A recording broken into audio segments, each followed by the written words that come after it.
Everyone, I hope you are doing well. Today we'll talk about how to fix or how to solve the problem of Cash App. We click on settings.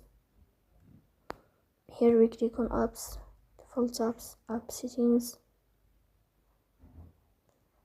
Then here you search about the application of Cash and you will click. Here in this page of app info, you will go to first stop and you will click OK.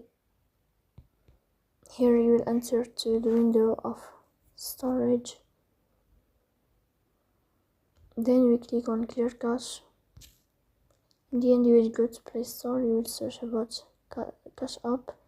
Then you will update your app if you find updates on Play Store. So that's all, don't forget to support us by like and subscribe.